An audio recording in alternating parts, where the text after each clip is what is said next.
तो कहानी की शुरुआत में हम सिलोन नाम की एक लड़की को देखते हैं जो अपने डैड की हरकतों से परेशान होकर आज अपने आप को खत्म करने का फैसला करती है। लेकिन इससे पहले कि वो ऐसा कर पाती, इससे पहले ही उसका डैड आ जाता है, जिस वजह से सिलोन को मरने का प्लान कैंसिल करना पड़ा। इसके बाद जब वो नीचे आकर अपने डैड के साथ ब्रेकफास्ट करने लगी, तब हमें न्यूज़पेपर से पता चलता है कि ये टाइम है 1998 का, यानी कि इस टाइम में फोन या फिर सोशल मीडिया जैसी कोई भी चीज नहीं है। सिलोन का डैड यहाँ पर भी उसके साथ बहुत ही बुरी तरीके से पेश आता है और उसे जबरदस्ती उसका टोस्ट खाने को कहता है, जिसे खाने का तो उसका मन नहीं था। अब तभी ने बाहर से कुछ आवाजें आती हैं, इसलिए डैड बाहर चेक करने के लिए जाता है। थोड़ी देर बाद डैड वापस से आता है और वो सिलोन से कहता है कि हमें जल्दी यहाँ से निकलना होगा। अब जब सिलोन ने बाहर जाकर देखा तो बाहर तो सभी लोग एक दूसरे को मारकर उन्हें ज़ॉम्बी बना रहे थे। अब तभी सिलोन के पास एक ज़ॉम्बी आकर उसे मार ही देती, लेकिन इससे पहले ही उसके डैड ने गेट बंद कर सिलोन को अंदर ले लिया। अब वो लोग इस वक्त तो बच गए थे, लेकिन कुछ ही वक्त में वो ज़ॉम्बी एक बार फिर से विंडो का गेट तोड़कर इनके घर के अंदर आ जाती है। वो सिलोन के डैड पर हमला कर देती है और वो उनके हाथ पर काट भी लेती है। सिलोन के डैड भी उसे कांच के टुकड़े से मारने की तो कोशिश करते हैं, लेकिन उसे कुछ भी असर नहीं हो रहा था। अब तभी उसने वो कांच का टुकड़ा उसके सर में घुसा दिया, तब जाकर वो ज़ॉम्बी फाइनली मरती है। सिलोन को भी ये बात अच्छी तरीके से पता थी कि अब जल्द ही उसके डैड भी एक ज़ॉम्बी में बदल जाएंगे, इसलिए वो वहाँ से भाग गई। रास्ते में उसने देखा कि अब उसका शहर पूरी तरीके से तबाह हो चुका है और सब जगह सिर्फ ज़ॉम्बीज़ हैं। सिलोन को यहाँ पर देखकर कुछ ज़ॉम्बी सिलोन का भी पीछा करने लगते हैं। खैर अब इसके बाद कहानी आती है एक दिन आगे, जहाँ पर हम खून से लथपथ सिलोन को देखते हैं, जो अपने स्कूल के दोस्तों के पास अपने हाई स्कूल आ चुकी थी। इसके दोस्त है रेस का दोस्त कैरी और जुड़वा भाई बहन ग्रेस और ट्रेस। इन सभी को बाहर एक कार दिखाई देती है, यानी कि इसका सीधा सीधा मतलब यही है कि अंदर कोई न कोई आया है। ये सभी जब चेक करने के लिए जाते हैं तो इन्हें वहाँ पर सिक्योरिटी गार्ड मिलता है, जिन्हें इनके प्रिंसिपल ने मारा है, जो कि खुद भी एक ज़ॉम्बी बन गया था। अब वो जैसे इन पर अटैक करने के लिए आता है, तब कैरी एक टेलीफोन से उसे मार कर उसका सर ही कुचल देता है। अब इन्हें अपने प्रिंसिपल से यहाँ की सारी चाबियां मिल चुकी थी। ये लोग सबसे पहले पूरे स्कूल को अच्छी तरह शील्ड करते हैं, ताकि अब कोई भी बाहर का आदमी अंदर ना आ सके। सिलोन साइड में जाकर अपनी बहन लिली को कॉल करने की कोशिश कर रही थी, लेकिन कॉल नहीं लग रहा था। बस उस पर एक इमरजेंसी ब्रॉडकास्ट चल रहा था कि आप लोग जहाँ पर भी हो वहाँ पर एक सेफ जगह चुनकर छुपे रहो। अब तभी उसके पास रेस आता है। रेस उससे पूछता है कि कहीं तुम्हें ज़ॉम्बी ने तो नहीं काटा है? तब सिलोन कहती है कि मुझे पता नहीं, सारा खून तो मेरी बॉडी पर लगा हुआ है। तब रेस कहता है कि तो फिर तुम्हें डरने की कोई भी जरूरत नहीं है, क्योंकि इन्फेक्शन खून से नहीं बल्कि काटने से फैलता है। इसके बाद जब कैरी रेडियो ऑन करता है तो उस पर भी वही इमरजेंसी ब्रॉडकास्ट चल रहा था कि आप लोग जहाँ पर भी हो वहाँ पर सेफ रहो, तुम्हारी जल्दी मदद की जाएगी। खैर अब तभी हमें एक दिन पहले का सीन दिखाया जाता है, जब सिलोन ज़ॉम्बी से बचकर भाग रही थी। एक ज़ॉम्बी तो उसे मारने पर तुला हुआ था, लेकिन सिलोन किसी तरीके से उससे बचकर एक घर के पास पहुंची, जहाँ पर उसे मिलते हैं कैरी और रेस। ये दोनों सिलोन को अपने साथ लेकर जाने लगे। आप थोड़ी और आगे जाने के बाद इन्हें ग्रेस और ट्रेस भी मिल जाते हैं, जिनके साथ उनकी मॉम मिसी भी थी और उनकी गाड़ी क्रैश हो गई थी। ये सभी लोग मिलकर आर्मी वालों के पास पहुंचे, लेकिन वहाँ पर भी ज़ॉम्बी वायरस फैल गया था, जिस वजह से इन्हें वहाँ से जाना पड़ा। इसके बाद ये लोग एक सेफ घर ढूंढकर उसमें रुकने का फैसला करते हैं। मिसी जब लाइट चलाती है तो कैरी उसे ऐसा करने से रोकता है। वो कहता है कि ऐसा करने से ज़ॉम्बीज़ हमारी तरफ अट्रैक्ट होंगे। तब मिसी कहती है कि ज़ॉम्बीज़ लाइट से नहीं बल्कि नॉइज से अट्रैक्ट होते हैं, और हाँ, दोबारा मुझसे इस तरीके से बात मत करना। खैर इसके बाद कैरी इन सभी को नीचे रुकने के लिए ही कहता है, लेकिन मिसी कहती है कि हम सभी को नीचे खतरा है, नीचे ज़ॉम्बीज़ आ सकते हैं। अगर हम लोग ऊपर रहेंगे तो हम लोग ऊपर से नीचे कूदकर यहाँ से भाग सकते हैं। तब इन सभी को मिसी की बात मानकर ऊपर ही रुकना पड़ता है। बैठे बैठे सिलोन को अपने बर्थडे वाला दिन याद आता है। उसकी बहन लिली उसके पास आकर उसे स्कूल के लिए तैयार करने लगी। इनकी बातों से हमें पता चलता है कि इनके डैड के बुरे बर्ताव की वजह से लिली अब इन्हें छोड़कर जाने वाली है, लेकिन सिलोन भी उसके साथ जाना चाहती थी। तब लिली ने उसे समझाया कि तुम्हें ऐसा करने की कोई भी जरूरत नहीं है, तुम मुझ पर भरोसा रखो, मैं एक दिन सब कुछ ठीक कर दूंगी। इसके बाद लिली सिलोन को उसके स्कूल छोड़ने के लिए जाती है। यहाँ पर लिली सिलोन को उसका बर्थडे गिफ्ट भी देती है, जिसे सिलोन ने गाड़ी में ही रख दिया। यहाँ पर हम लिली की आंखों में आंसू देख पाते हैं। इसका मतलब यह है कि जरूर उसके डैड उसके साथ कुछ न कुछ बहुत ही बुरा कर रहा है। खैर अब इसके बाद कहानी प्रेजेंट में आती है। इन सभी को नीचे से कुछ आवाजें आ रही थी। इन्होंने जब नीचे जाकर चेक किया तो एक ज़ॉम्बी इनके ऊपर अटैक कर देता है। तब कैरी बड़ी मुश्किल से उसे मारता है। अब यहाँ पर और भी बहुत सारे ज़ॉम्बीज़ आ रहे थे, इसीलिए इन सभी को यहाँ से भागना पड़ा। अब ये लोग जाने वाले थे अपने स्कूल की तरफ। अब जब ये लोग वहाँ से जा रहे थे तब कुछ ज़ॉम्बीज़ मिसी के ऊपर अटैक कर उसे बहुत ही बुरी तरीके से मार देते हैं। अब तभी उसी वक्त एक ज़ॉम्बी सिलोन के ऊपर भी अटैक करने लगा। तब कैरी उसकी मदद करने की कोशिश करता है, लेकिन जब उन ज़ॉम्बीज़ ने उसके ऊपर अटैक किया तो वो डर कर वहाँ से भाग गया। यह देखकर रीस जल्दी से कैरी का बेसबॉल बैट उठाता है और उसने जैसे उस बेसबॉल बैट को उस ज़ॉम्बी के सर पर मारा तो वो ज़ॉम्बी मर तो गया, लेकिन उसका सारा खून सलोन के फेस पर आ गया। खैर अब इसके बाद ये सभी किसी तरह ज़ॉम्बी से बचकर स्कूल के अंदर आ जाते हैं और अभी कहानी वहीं पर आ जाती है जहाँ से कहानी शुरू हुई थी। अब सलोन ने सबसे पहले तो अपने मुंह पर लगा खून साफ किया जिससे उसे दिक्कत हो रही थी। इसके बाद वो अपनी जन्मदिन वाली रात याद करने लगी। लिली सलोन के पास आती है और उसकी आंखों में आंसू भी थे। दरअसल उसके डैड ने आज उसे एक बार फिर से मारा था। लिली सलोन से कहती है कि अब मैं यहाँ से जा रही हूँ, लेकिन तुम टेंशन मत लो, जब तुम 18 साल की हो जाओगी तो मैं तुम्हें भी अपने साथ लेकर जाऊंगी। यहाँ पर लिली सलोन से बात कर ही रही थी कि तभी यहाँ पर उनका डैड आ जाता है। वो लिली पर किसी बात पर गुस्सा था और गुस्से में एक बार फिर से लिली को मारना शुरू कर देता है। उसने मारते मारते लिली को नीचे गिरा दिया और बस इसी बात से गुस्सा होकर लिली घर छोड़कर यहाँ से चली गई। अब बेचारी सलोन यहाँ पर अकेली फंस चुकी थी। उसे नहीं पता कि आखिर वो लिली के बिना कैसे रहेगी। खैर अब इसके बाद कहानी एक बार फिर से प्रेजेंट में आती है। जब ये सभी लोग चेक करते हैं तो इन्हें पता चलता है कि स्कूल में अच्छा खासा खाना है जो कि महीनों तक चल जाएगा। खैर अब जब सलोन एक जगह पर खड़ी थी तो अब तभी उसके पास ग्रेस आती है और उसे नहाने चलने के लिए कहती है क्योंकि उनके पास नए कपड़े थे। इसके बाद जब सलोन नहाने के लिए कपड़े उतारती है तब हम ये देख पाते हैं कि सलोन के शरीर पर बहुत सारे चोटों के निशान हैं जो कि उसके डैड ने दिए हैं।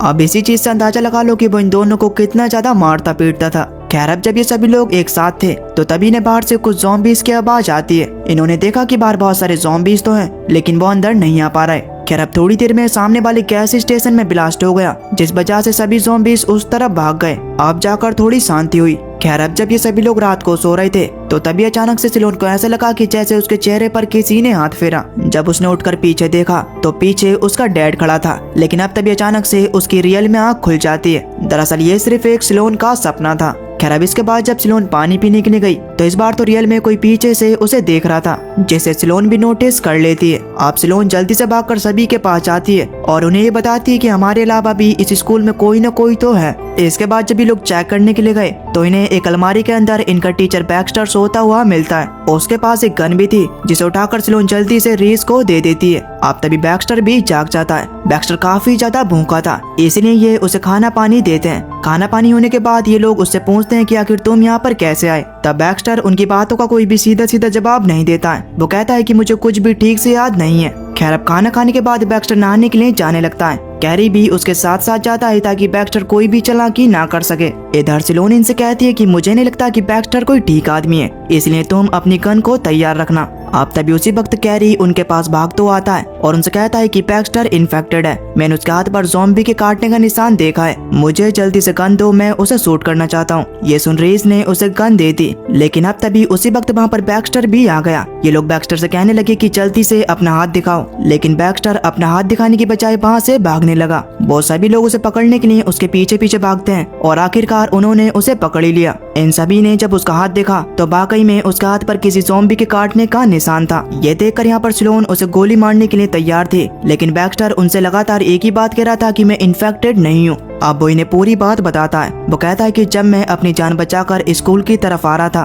तो रास्ते में मुझे एक आदमी मिला। हम दोनों एक दूसरे की मदद करने लगे और जब हम पीछे के रास्ते से स्कूल में एंटर कर रहे थे तो बहुत सारे ज़ॉम्बीज़ ने हमें देख लिया और वो हमें मारने के लिए हमारी तरफ आने लगे। स्कूल के अंदर आने के लिए हमें एक विंडो को पार करना था। सबसे पहले मैं उस विंडो से अंदर आ गया, लेकिन जब उस आदमी का नंबर आया तो बहुत सारे ज़ॉम्बीज़ उसे पीछे से पकड़कर खींच लेते हैं और वो उसे बुरी तरह काटने लगते हैं। वो मेरी तरफ देखकर चिल्ला रहा था और कह रहा था कि प्लीज मुझे अंदर खींच लो। तब मैंने भी उस पर तरस खाकर उसे अंदर लेकर विंडो बंद कर दी। जैसे ही वो अंदर आया तो उसने मेरे हाथ पर काट लिया। वो इस बात से गुस्सा था कि मैंने जल्दी उसे अंदर नहीं खींचा। अब उसे ये बात अच्छी तरीके से पता थी कि वो तो बचने वाला है ही नहीं, इसलिए उसने मुझे भी काट लिया ताकि मेरा हाल भी उसके जैसा ही हो जाए। ये चीज देखकर मुझे बहुत ही ज्यादा गुस्सा आया और इससे पहले कि वो ज़ॉम्बी में बदल पाता, इससे पहले ही मैंने उसे मार दिया। वो इनसे कहता है कि देखो मुझे इतना वक्त तो हो गया है, मैं अभी तक ज़ॉम्बी नहीं बना तो मैं आगे भी ज़ॉम्बी नहीं बनूंगा। इसकी मेन वजह ये भी हो सकती है कि जिस वक्त उस आदमी ने मुझे काटा था उस वक्त वो पूरी तरीके से ज़ॉम्बी में नहीं बदला था।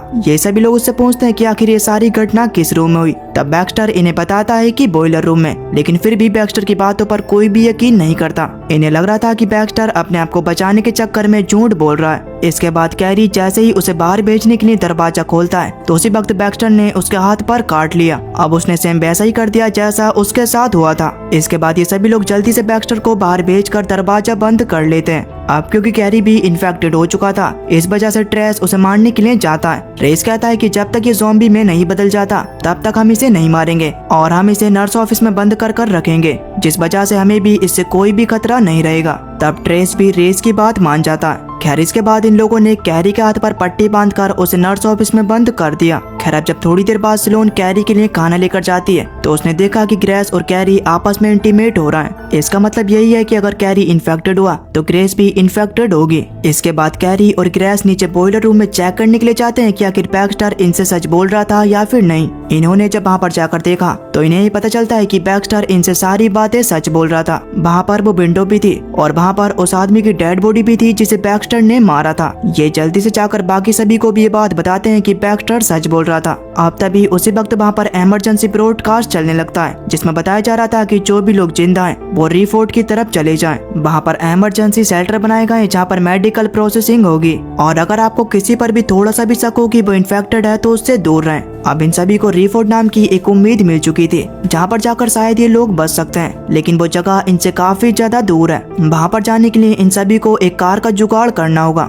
जिसका जुगाड़ करने के चक्कर में इनकी जान भी खतरे में आ सकती थी। लेकिन फिर भी ये लोग अपनी जान खतरे में डालने के लिए तैयार थे। लेकिन ट्रेस इनकी बातों से राजी नहीं था। वो कहता है कि अभी हमें यहीं पर रुकना चाहिए, यहाँ पर वो सारी चीजें मौजूद हैं जो कि हमारी जरूरत की हैं। तब कैरी कहता है कि हम यहाँ पर कब तक खाना खाकर जिंदा रह सकते हैं, एक न एक दिन तो ये खाना खत्म हो ही जाएगा और वैसे भी तो हमें यहाँ पर बचाने के लिए कोई भी नहीं आने वाला। पर ट्रेस फिर भी इनकी बातों को मानने के लिए तैयार नहीं था। इन्हीं बातों को लेकर इनके बीच लड़ाई होना शुरू हो जाती है। स्लोन इनसे परेशान होकर जब बाहर गई तो उसने देखा कि वहाँ पर कोई पड़ा है। तब स्लोन जल्दी से सभी को बुलाती है। जब उन सभी ने पास जाकर देखा तो उन्हें पता चलता है कि ये तो बैक्स्टर है, जो कि एक बार फिर से अंदर आ चुका था, लेकिन इस बार तो उसे ज़ॉम्बीज़ ने काटा था। उसकी हालत बहुत ही ज्यादा खराब थी। ये देखकर ग्रेस उसकी मदद करने के लिए उसके पास जाती है, लेकिन अब तभी बैक्स्टर ने उसके ऊपर अटैक कर दिया। गन ट्रेस के हाथ में थी और अब उसकी बहन की जान भी खतरे में थी, लेकिन ट्रेस गन चलाने की बजाय वहाँ पर एकदम से फ्रीज हो जाता है। आखिर में वो हड़बड़ाकर एक गोली तो चलाता है, लेकिन वो बैक्स्टर को नहीं लगती। ये देखकर कैरी ने जल्दी से उससे गन छीन ली।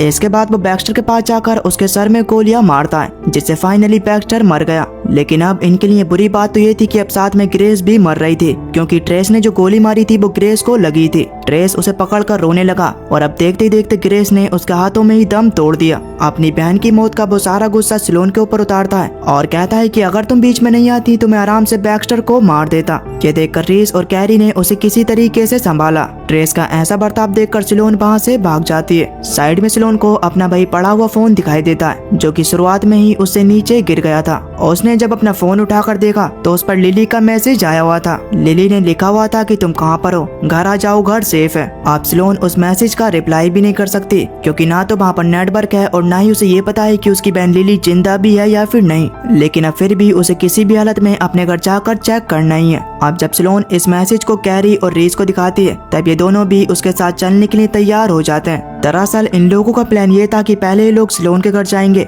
और वहाँ से लिली को लेकर रिफोर्ट की तरफ निकल जाएंगे। अब बस उन्हें किसी तरीके से ट्रेस को मनाना था। स्लोन खुद ही ट्रेस के पास जाती है। जैसे ही वो ट्रेस के पास गई तो ट्रेस खुद ही उससे माफी मांगने लगा और फिर इसके बाद उसने अपनी गन निकालकर खुद को शूट कर कर खत्म कर लिया। स्लोन बस उसे देखती रह गई। खैर अब इसके बाद ये सभी लोग ट्रेस की गन लेकर आगे निकल गए। बाहर रास्ते में उन्हें बहुत सारे ज़ॉम्बीज़ दिखाई देते हैं, जो कि उन्हें देखकर उनके पीछे पड़ गए। स्लोन जब उन्हें मारने की कोशिश करती है तो गन में गोलियां तो थी ही नहीं। ये लोग बड़ी मुश्किल से उन ज़ॉम्बीज़ से अपने पीछे छुड़ाते हैं और किसी तरह एक घर के अंदर चले जाते हैं। इस घर की आसपास की चीजों को देखकर ऐसा लग रहा था कि जैसे इस घर में जरूर कोई न कोई सर्वाइवर तो रहता था। और कुछ ही वक्त में उन्हें उस आदमी की बॉडी भी मिल जाती है, जो कि अब मर चुका था। उसके पास उसके बच्चे की भी डेड बॉडी थी। दरअसल ऐसा हुआ होगा कि जब उसे पता चला होगा कि अब उसके बचने का कोई भी रास्ता नहीं है तो उसने पहले तो अपने बच्चे को मारा होगा और फिर उसने खुद की भी जान ले ली होगी। खैर अब कुछ ही वक्त में बहुत से ज़ॉम्बीज़ उस घर तक भी आ जाते हैं। तब कैरी उनका ध्यान भटकाने के लिए बाहर चला जाता है। इतने में ही दोनों जल्दी से पहुंच जाते हैं सिलोन के घर में। सिलोन ने जब अंदर जाकर देखा